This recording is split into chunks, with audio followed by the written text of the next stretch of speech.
మనతో పాటు ఇప్పుడు భూమిరెడ్డి సాయి శ్రీనివాస్ రెడ్డి సాంకేతిక నిపుణులు లైవ్లో ఉన్నారు. నమస్తే సాయి శ్రీనివాస్ గారు. సార్ నమస్తే సార్. ఈ H1B వీసా రుసుము పెంపుదల ఉత్తర్వుల సారాంశం ఏంటి అసలు?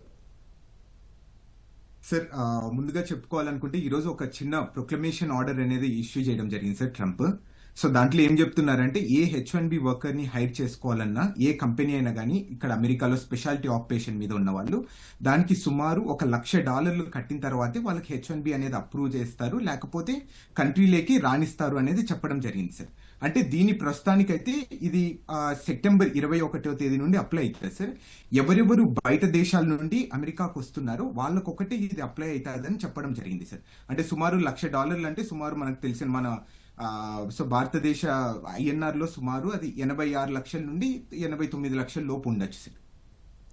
శ్రీనివాస్ గారు, ప్రతి సంవత్సరం ఇట్లా $1,00,000 వీసా కోసం చెల్లించడం, ఆపై ఉద్యోగులకు జీతాలు ఇవ్వటం టెక్ సంస్థలపై ఎలాంటి ప్రభావం పడుతుంది?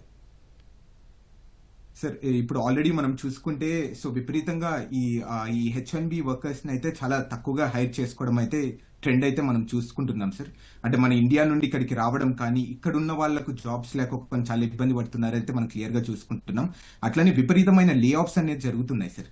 సో దీనికల్లా మళ్ళీ ఇలాంటివి తీసుకొని రావడం వల్ల అసలు మన ఫారిన్ వర్కర్స్ ని కానీ ఈ H1B వర్కర్స్ ని కానీ ఎక్కడే కానీ హైర్ చేసుకునే పరిస్థితి కూడా ఉండదనేది నేను అనుకుంటున్నాను సార్ ప్రస్తుతం ఉన్న అవకాశాల్లో. అంటే ముఖ్యంగా ఇప్పుడు భారత్ లాగా తీసుకుంటే భారత్ ఐటీ రంగంపై ట్రంప్ నిర్ణయం ఎలా ప్రభావం చూపనుంది? సార్ మీ అందరికి ఆల్రెడీ తెలుసు సార్, సుమారు 70% మంది ఈ H1B వీసాస్ అనేది ఓన్లీ భారతీయులకు మాత్రమే వస్తున్నాయి సార్. ఈ నార్మల్ గా ఈ రూల్ తీసుకొని రావడం వల్ల అత్యధికంగా ఎవరికి ఎఫెక్ట్ అవుతుంది అంటే అది ముఖ్యంగా చెప్పాలనుకుంటే అది భారతీయులకే ఎఫెక్ట్ అవుతుంది అయితే నేనైతే అనుకుంటున్నాను. ఎందుకంటే సుమారు 70% మంది ఇక్కడ ఉన్న ఫారిన్ వర్కర్స్ లో దాంట్లో తప్పకుండా ఇండియన్సే ఉన్నారు. సో అది డైరెక్ట్ గానీ ఇండైరెక్ట్ గా కానీ అది ఫ్యామిలీస్ మీద కూడా విపరీతమైన ఇంపాక్ట్ అయితే ఉంటుంది అయితే నేను అనుకుంటున్నాను సార్. అంటే ఇప్పుడు భారత్ మళ్ళీ ఈ నిర్ణయం ట్రంప్ పునః పరిశీలిస్తారనే ఏమైనా ఆశతో ఉంటుందా, లేదా వాళ్ళకి ఎలాంటి దారులు ఉన్నాయి ఇంకా? సార్ దారులు అనేది అంటే ఇది కంప్లీట్ గా ఇది ఎలా అనేది క్రియేట్ అయిపోయిందంటే సార్, ఆ ప్రొక్లమేషన్ లో ఒక చిన్న వర్డింగ్ అయితే రాశారు సార్. దాంట్లో రాసిన వర్డింగ్ ఏంటంటే నేషనల్ సెక్యూరిటీ అనేది రాశారు సార్. ఏ రోజైనా కానీ ఏ ఆర్డర్ అయినా కానీ అంటే మన భారతదేశం కానీ ఏ వివిధ దేశాల్లో కానీ ఎప్పుడైనా కానీ ఈ నేషనల్ సెక్యూరిటీ అనే పదం వాడిన తర్వాత కొంచెం కోర్టులు కూడా కొంచెం ఆలోచిస్తారు సార్. అంటే వాళ్ళ దేశ భద్రత కోసం ఇలాంటివన్నీ రూల్స్ తీసుకొని వస్తున్నారు కాబట్టి మేము కూడా కొంచెం దూరంగా ఉండాలి అనేది కూడా ఒకసారి కోర్టు కూడా ఆలోచించే అవకాశం కూడా ఉంటుంది. సో కానీ ఇక్కడ ఒక అంటే నేను ఇంతవరకు రీసెర్చ్ చేసిన దాని ప్రకారం మాత్రము నేను ఒకటి అబ్జర్వ్ చేసింది ఏదైందంటే ఇలాంటి ఫీ అనేది విధించేటప్పుడు అది ఓన్లీ కాంగ్రెస్ కి లేదా అంటే మన పార్లమెంట్ కి మాత్రమే అధికారం ఉంటుంది, ప్రెసిడెంట్ కి ఎక్కడే కానీ అధికారం ఉండదు. ప్రెసిడెంట్ కి ఓన్లీ ఈ రావడము పోవడానికి ఏమన్నా బ్యాన్స్ విధించే అవకాశం ఉంటుంది తప్ప ఇలాంటివి అధికంగా ఫీజు పెంచే అవకాశం అయితే ఉంటదు అని అయితే నేనైతే అనుకుంటున్నాను. అది కూడా ఇమిగ్రేషన్ నేషనాలిటీ చట్టంలో కూడా దీని గురించి అధ్యక్షుడికి ఎక్కడే గానీ అధికారాలు ఉన్నాయి అనే దాని గురించి ఎక్కడే గానీ మెన్షన్ చేయడం అనేది దాంట్లో. అంటే ప్రస్తుతం ఎట్లయితే ఈ ఆర్డర్పై ట్రంప్ సంతకం చేశారో మరి దీన్ని సవాల్ చేయొచ్చా కోర్టులో? సో తప్పకుండా సవాల్ అయితే చేస్తారని అయితే నేను అనుకుంటున్నాను సార్. ఎందుకంటే ఈరోజు సాటర్డే సండే 2 రోజులు వీకెండ్స్ కాబట్టి తప్పకుండా మండే తప్పకుండా దీని మీద అయితే కొంతమంది కోర్టుకి వెళ్లే అవకాశం కూడా ఉంటుంది. సో పెద్ద పెద్ద టెక్ కంపెనీస్ ఆల్రెడీ ఈ H1B వర్కర్స్ మీద ఎక్కువ మంది డిపెండ్ అయి ఉన్నారు సార్. సుమారు మీరు చూసుకుంటే ఇప్పుడు వచ్చిన ఈ H1B క్యాప్ లో ఈ 2025 గణాంకాల ప్రకారం సుమారు అమెజాన్ కి మాత్రమే 5,000 మంది H1B వర్కర్స్ ఉన్నారు సార్. 5,000 మంది సుమారు $1,00,000 కట్టాలంటే ఎంత డబ్బులు ఖర్చు అవుతుందో కూడా ఒకసారి అది కూడా కోర్టుకి ఎక్స్ప్లెయిన్ చేసి సో దీని వల్ల ఎంత ఈ ఫీజిబిలిటీ అనేది ఉండదో దానికి కోర్టుకి ఎక్స్ప్లెయిన్ చేసి తప్పకుండా దీని గురించి కొంచెం స్టే వచ్చే అవకాశం కూడా ఉంటుంది సార్. ఇదైతే ప్రస్తుతానికైతే సెప్టెంబర్ 21 నుండి ఇదైతే ఇంప్లిమెంట్ అవుతుంది సార్. అంటే మరి ఇప్పటికే ఉన్న అక్కడ టెక్ కంపెనీస్, పెద్ద కంపెనీస్, బడా కంపెనీస్, భారతీయులను ఎక్కువగా హైర్ చేసుకున్న కంపెనీస్ వీళ్ళు మళ్ళీ ట్రంప్తో ఏమైనా చర్చలకు వెళ్లే అవకాశం ఉందా? సో చర్చలకు వెళ్లే అవకాశం అయితే ఏముండదు సార్ నాకు తెలిసినంత వరకు.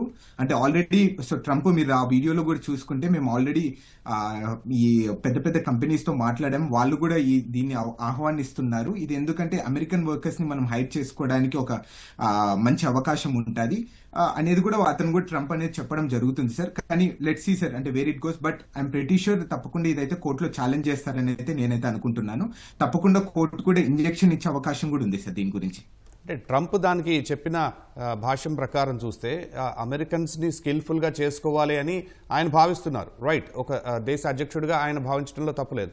అయితే ఇప్పటికిప్పుడు అలాంటి పరిస్థితి ఉందా? మరి ఇప్పటికే ఉన్న స్కిల్ఫుల్ వర్కర్స్, వేరే విదేశీయులందరూ, ముఖ్యంగా భారతీయులు, వీళ్ళందరి పరిస్థితి ఏంటి? సార్ మీరు అది ఇంకొకటి కూడా చిన్నది మెన్షన్ చేయాలనుకుంటున్నాను సార్ ఇక్కడ. సో నార్మల్ గా ట్రంప్ అక్కడ ఏమని ఇంటెన్షనల్ గా మాట్లాడుతున్నాడంటే, ఇది ఈ H1B సిస్టమ్ అనేది 1990 నుండి ఇదైతే ఇంప్లిమెంటేషన్ అయితే వస్తుంది. దీంట్లో చాలా మంది అబ్యూస్ చేస్తున్నారు ఈ ప్రాసెస్ ని.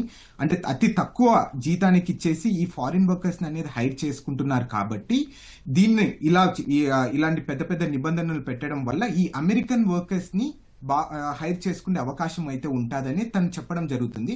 అలానే ఇంకొక తను ఈ ప్రొక్లమేషన్ లో ఒక చిన్న పాయింట్ మెన్షన్ చేయడం జరిగింది సార్.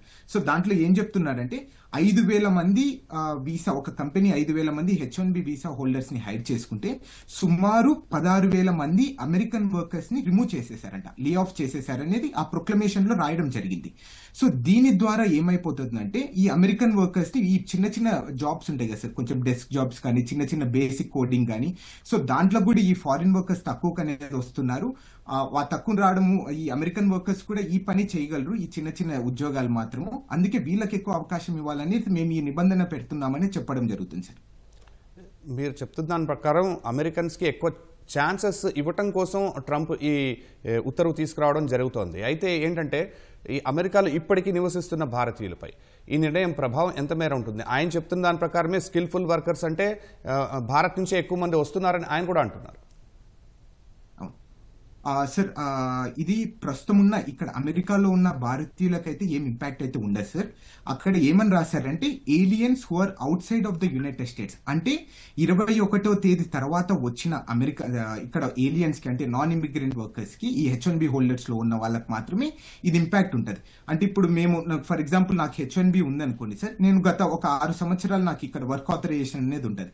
నేను 6 సంవత్సరాలు ఈ దేశంలో ఉన్నంత వరకు నాకైతే ఏం ఇంపాక్ట్ ఉండదు. నేను ఎప్పుడు బయటికి వెళ్ళి మళ్ళీ రిటర్న్ రావాలి అనుకుంటున్నానో ఆ రోజు ఈ ప్రూఫ్ అనేది చూపించాలి. నా ఎంప్లాయర్, అంటే నన్ను హైర్ చేసుకున్న వ్యక్తి $1,00,000 డబ్బులు కట్టాడు. అప్పుడైన తర్వాత ఈ నార్మల్ CBP ఆఫీసర్ మనల్ని లోపలికి అనేది రానివ్వడం జరుగుతుంది. ప్రస్తుతం అయితే ఎవరికే గానీ అమెరికాలో ఉన్న వాళ్ళకైతే ఎటువంటి ఇబ్బంది ఉండదు. 21వ తేదీ తర్వాత అక్కడ నుండి వేరే వివిధ దేశాల నుండి రావాల్సిన H1B వర్కర్స్ కి అయితే ఈ ఆర్డర్ ఇంప్లిమెంటేషన్ అవుతుంది అని. అంటే ఇప్పటికే అక్కడ అమెరికాలో నివాసం ఉంటున్న వాళ్ళు ఈ $1,00,000 అంటే మళ్ళీ రెన్యువల్ చేసుకోవాల్సి ఉంటుందా ఎవ్రీ ఇయర్? సో దానికైతే ఇంకా ఏం చెప్పలేదు సార్. నాకు తెలిసినంత వరకు ఒకసారి కడితే, ఒక జాబ్ కి ఒకసారి కడితే సరిపోతుంది అని అయితే నేనైతే అనుకుంటున్నాను.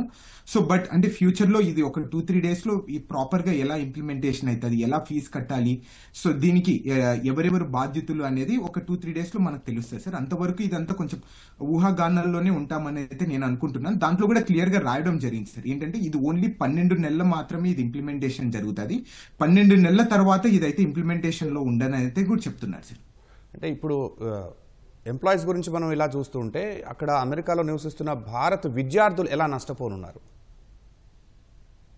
సో మనం ఆల్రెడీ చూసుకుంటున్నాం సార్, కొత్త పాలసీస్, అంటే ఇంతవరకు ఈ ర్యాండమ్ లాటరీ పాలసీ అనేది ఉండే జరుగుతున్నాయి సార్ ఈ H1B వర్కర్స్ కి. సో దాని తర్వాత మొన్న ఒక 2-3 నెలల క్రితము ఒక కొత్త ఈ H1B న్యూ పాలసీ తీసుకొని రావడం జరిగింది. అంటే వెయిటెడ్ యావరేజ్ H1B అనేది, అంటే ఏంటంటే సింపుల్ గా, అంటే ఎవరికి ఎక్కువ జీతం ఉంటుందో వాళ్ళందరికీ ఎక్కువ ప్రాబిలిటీ ఉంటుంది ఈ సెలెక్ట్ కావడంలో ఈ H1B. సో దాని తర్వాత ఇది ఏమైతుందంటే మన భారతీయులు ఇక్కడికి వచ్చి మాస్టర్స్ చేసి ఫస్ట్ స్టార్టింగ్ లో ఈ ఎంట్రీ లెవెల్ జాబ్స్ అనేది చేస్తుంటారు సార్. అంటే సుమారు $60,000 నుండి $70,000 ఆ టైంలో ఆ జీతం తీసుకొని మనం ఇక్కడ పనిచేస్తుంటాం. వీళ్ళందరికీ ఈ లెవెల్ 4 అంటే ఎక్కువ అంటే $1,70,000, $1,80,000 జీతాలు రావడం, లేకపోతే ఆ ఉద్యోగాలు రావడం అనేది చాలా కష్టం సార్. సో దాని ద్వారా ఏమైపోతుందంటే మన భారతీయ విద్యార్థులకు మనం అసలు H1B లాటరీలోకి వెళ్లే అవకాశం కూడా చాలా తగ్గిపోతుంది దీని వల్ల. సో మళ్ళీ అలానే ఇలాంటివి తీసుకొని రావడం వల్ల ఏమైపోతుంది అంటే, సో అంటిల్ అన్లెస్ నువ్వు ఏదైనా పెద్ద ఎగ్జిక్యూటివ్ లెవెల్లో కానీ, లేకపోతే నీకు హైలీ స్కిల్డ్ కానీ, లేకపోతే నీ స్కిల్ ని ఎవరు రీప్లేస్ చేయరు. అంటే ఫర్ ఎగ్జాంపుల్ ఇప్పుడు ఏఐలో కానీ, లేకపోతే ఈ కెమికల్ ఇంజనీరింగ్ కానీ, లేకపోతే ఈ న్యూక్లియర్ ఎనర్జీ కానీ, సో అలాంటి విషయాల్లో మాత్రమే మనల్ని ఇక్కడికి తీసుకొని రావడం జరుగుతుంది సార్. ఈ చిన్న చిన్న జాబ్స్ కి మనల్ని ఇక్కడికి వచ్చేసి $1,00,000 కట్టేసి, లేకపోతే ఈ వెయిటెడ్ యావరేజ్ సిస్టమ్ లో మనం తీసుకొని వచ్చి, ఇలాంటివన్నీ భారతీయ విద్యార్థులకు చాలా ఎఫెక్ట్ అయితే ఉంటుందని నేనైతే అనుకుంటున్నాను సార్. శ్రీనివాస్ గారు, ఒకవైపు సుంకాలతో ఇబ్బంది పెడుతున్న ఈ ట్రంప్ తాజాగా H-1B వీసా దరఖాస్తుదారులపై బాంబు పేల్చడాన్ని ఏ విధంగా అర్థం చేసుకోవాలి? ఇట్స్ కంప్లీట్లీ అంటే టూ డిఫరెంట్ సినారియోస్ సార్. అంటే మనం దీన్ని మిక్స్ చేసి మాట్లాడకూడదైతే నేనైతే అనుకుంటున్నాను. ఎందుకంటే స్టార్టింగ్ నుండి ఈ H-1B సిస్టమ్ ని గురించి కానీ ఈ H-1B లాటరీ గురించి కానీ కొంచెం ట్రంప్ వ్యవహరిస్తున్న విధానం కొంచెం అగేన్స్ట్ గా ఉంటుంది తప్ప ఎక్కడే కానీ we cannot relate both of this sir. అంటే ట్రంప్ దాంట్లో కూడా ఏమని చెప్తున్నాడంటే హూఎవర్ ఈస్ అ టాలెంటెడ్, అంటే ఈ అమెరికాని మళ్ళీ గ్రేట్ ఎవరెవరు చేస్తున్నారో వాళ్ళందరినీ మనం తీసుకొని వస్తాం తప్ప ఈ చిన్న చిన్న ఎంట్రీ లెవెల్ జాబ్స్ తీసుకుని అయితే మనకైతే వద్దు అంటున్నాడు.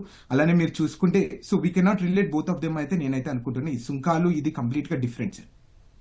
శ్రీనివాస్ గారు, అమెరికా H-1B వీసాల ఫీజు పెంచడంతో ఈ భారత్ ఆ అవకాశాన్ని అందిపుచ్చుకునే అవకాశం ఉందా పాజిటివ్గా? అంటే దీనికి తప్పకుండా భారత్ అయితే ఎక్కడే కానీ అందిపుచ్చుకునే అవకాశం అయితే ఎక్కడ ఉండదు సార్ మనం చూసుకుంటే. నేను అనుకోవడం ఏంటంటే మొత్తానికి భారత్ అంటే ముఖ్యంగా ఇండియన్స్ అయితే చాలా ఎఫెక్టెడ్ అయితే నేనైతే అనుకుంటున్నాను. ఎక్కడే కానీ ఈ భారత్ కి అడ్వాంటేజ్ ఉంటుందా ఉండదా అనేది అయితే we cannot be sure sir. ఎందుకంటే ఆల్రెడీ ఈ ఐటీ అవుట్సోర్సింగ్ వాళ్ళకు కూడా ఈ కొంచెం ఐటీ కన్సల్టెన్సింగ్ వాళ్ళకు కూడా ఇండియాకి ట్రాన్స్ఫర్ చేయకూడదు అనేది కూడా కొన్ని రెస్ట్రిక్షన్స్ అనేది పెడుతున్నారు. But let's wait and see sir how it's going to implement it. తదుపరి ఇంకా మీరు విశ్లేషించండి, తర్వాత మళ్ళీ మిమ్మల్ని లైవ్లో మళ్ళీ కలుద్దామని ఆశిద్దాం. ధన్యవాదాలు.